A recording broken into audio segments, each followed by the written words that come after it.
Vamos conversar sobre índice de liberdade econômica?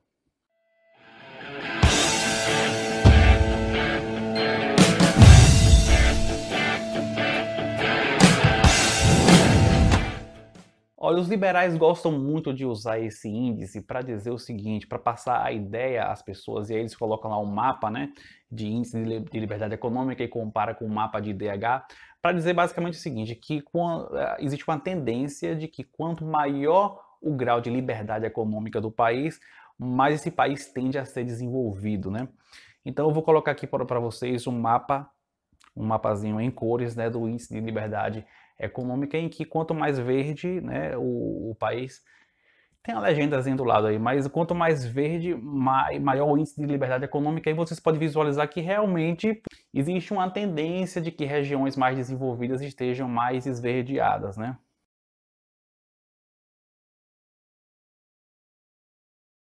No entanto, eu achei um artigo muito interessante do site Voyager, em que eles questionam esse índice de liberdade econômica não no seu sentido literal. Realmente esses índices calculam liberdade econômica. O problema é que os liberais, o pessoal da ideologia liberal, costuma usar esse índice para legitimar seu argumento, para se justificar. Na verdade, são vários índices que existem de liberdade econômica. Existe o Fraser Institute, mas eu vou usar o índice, eu vou ler o nome aqui porque o nome é complicado, peraí. Think Tank Heritage Foundation. Ó, gente, eu sou ruim em inglês, eu vou colocar aqui o nome aqui embaixo para vocês verem. E ele utiliza dados aí de 2016, que foram os mais recentes, né? E esse artigo, ele destrincha a metodologia desse índice de liberdade econômica, né? Que na verdade, são os 10 subíndices, na verdade, que compõem esse índice geral. Ele destrincha essa metodologia explicando cada subíndice desse para dizer o seguinte, olha, se você quer falar de liberdade econômica, você pode usar esse índice para poder argumentar, para poder se justificar. Mas se você quiser falar de liberalismo econômico e da ideologia do liberalismo econômico, você não pode usar esse índice de liberdade econômica para se respaldar, para se justificar. Então, primeiramente aqui eu vou mostrar, eu não vou explicar tudo, porque senão o vídeo vai ficar muito longo. Eu não vou explicar todos os 10 subíndices, mas eu vou dizer quais são esses subíndices, né? Direito à propriedade, a ausência de corrupção, liberdade fiscal, gasto governamental, né?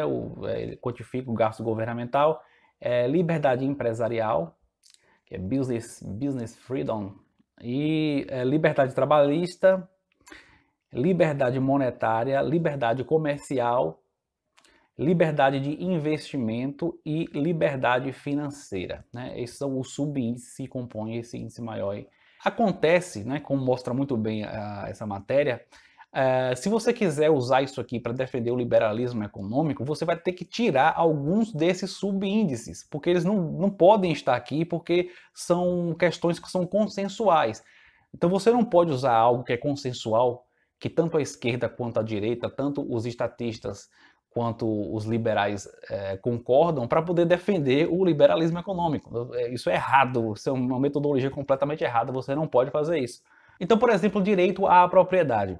Esse é um subíndice que ele é consensual. A garantia do direito da propriedade é defendida tanto por governos de esquerda quanto por governos mais de direita, né, mais liberais. Então você não pode usar esse subíndice para defender o liberalismo econômico, a não ser uma esquerda mais, assim, bastante extremista, né, quase comunista, vamos dizer assim, que você vai ter alguns problemas aí em relação à garantia de direitos à propriedade. Então esse é um subíndice que você tem que tirar. Índice de percepção da corrupção, né? Primeiro que esse é um dado muito complicado de ser quantificado, viu? Esse índice de percepção da corrupção. Mas tudo bem, é um índice que existe. Mas para você defender liberalismo econômico, você tem que tirar esse subíndice daqui. Por quê? Por um motivo muito simples. Existe alguma vertente ideológica que defende a corrupção? Não! Minha proposta de governo é aumentar a corrupção. A corrupção desse país é muito pequena. Vamos aumentar a corrupção. Não! Então, se você quiser usar isso aqui para defender o liberalismo econômico, defender a sua ideologia, você tem que tirar esse subíndice do cálculo, né? Mais um deles. Liberdade empresarial. Olha, esse índice de liberdade empresarial, ele está diretamente relacionado. Na verdade, são diversos subíndices que compõem esse subíndice de liberdade empresarial. E esses diversos subíndices, eles estão relacionados com, basicamente com a facilidade que se tem para abrir e fechar uma empresa, né? A maioria desses subíndices tem relação com a burocracia. Por exemplo, a instalação de energia elétrica, quanto tempo demora para abrir empresa nesse país. Olha só, isso também é uma questão consensual. Por mais que você ache que os governos de esquerda não se preocupem muito com isso, mas você não vai achar nenhum governo de esquerda que defende que uma empresa precisa demorar muito tempo para poder abrir. Ah, esse negócio aí de abrir empresa em 10 dias não presta não. As nossas propostas lá, tem lá um tópicozinho em que a gente defende que o governo deve atrapalhar o empresário para que ele demore mais tempo possível para abrir empresa. Existe alguém que defende isso, gente? Não. Então, essa é mais uma questão consensual que não pode estar nesse cálculo. E o último subíndice que deveria sair, né, para que os liberais pudessem usar isso aqui como argumento, é o índice de liberdade monetária, o subíndice, né, de liberdade monetária. Por que ele deveria sair? Porque ele é basicamente calculado pelo grau de inflação, né? O grau de liberdade monetária, ele, segundo a metodologia do cálculo, está diretamente relacionada com o grau de inflação desse país. Acontece que, mais uma vez, inflação, o combate à inflação é consensual. Você não me mostre, por favor, algum governo de esquerda que defende a inflação. Ah, em nosso governo a gente vai injetar moeda para provocar inflação, porque inflação é bom, todo mundo gosta de inflação. A inflação ajuda os pobres. Não. Você pode até, como eu já gravei um vídeo falando sobre isso, achar, né, e inclusive eu concordo com isso, mas você pode até achar que os governos de esquerda tendem a se preocupar menos com a inflação. Tendem até a tratar com certo desdém, vamos dizer assim, a inflação. Mas você não pode dizer que o governo de esquerda, que a ideologia de esquerda defende a inflação. Você não pode falar isso. Inclusive, o Brasil é emblemático nesse aspecto, porque o Plano Real, que foi um plano de combate à inflação, que foi bem sucedido, não foi um plano liberal. O Plano Real foi muito mais heterodoxo do que ortodoxo. A URV, por exemplo, não é nada liberal. E o carro-chefe do Plano Real foi a âncora cambial. Definitivamente, âncora cambial não é uma política liberal, né? Portanto, o Plano Real não foi um plano liberal, foi um plano de combate à inflação. Então você não pode dizer que a esquerda defende a inflação, que a esquerda nunca fez nada para combater a inflação. Não, você não pode dizer isso. Então, todos esses pontos que eu apontei aqui são consensuais entre estatistas e liberais. Se são consensuais, você tem que tirar do cálculo de liberdade econômica se você quiser usar esse índice de liberdade econômica para defender o liberalismo econômico enquanto ideologia. E o mais interessante de tudo é que esse artigo ele fez uma análise da seguinte forma, porque assim, quando se fala assim de desenvolvimento econômico, quais são as referências, quais são as principais referências que a gente tem? Os países nórdicos, né, os países escandinavos, são os países mais desenvolvidos do mundo, que tem o maior nível de bem-estar social do mundo. E aí os liberais gostam de usar o índice de liberdade econômica para mostrar o seguinte: olha lá, os países nórdicos estão bem posicionados no ranking de liberdade econômica, tá vendo aí? Quanto mais liberdade econômica, quanto maior liberalismo econômico, mais desenvolvido é o país. Será? E o cara que escreveu daqui a pouco eu falo o nome dele, viu?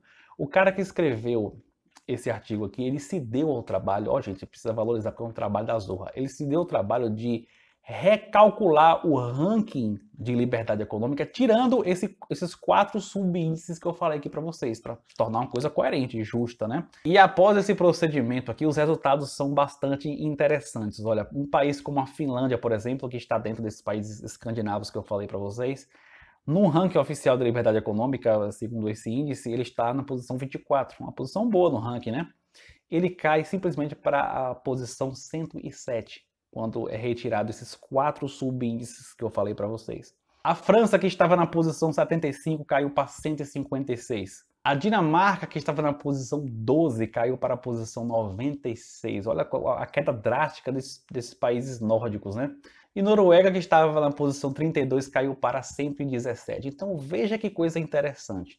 Quando se fala de liberdade econômica, os países nórdicos, os países escandinavos estão realmente bem posicionados no ranking. Mas quando falamos de políticas liberais, aí eles já ficam numa posição bem ruim nesse ranking.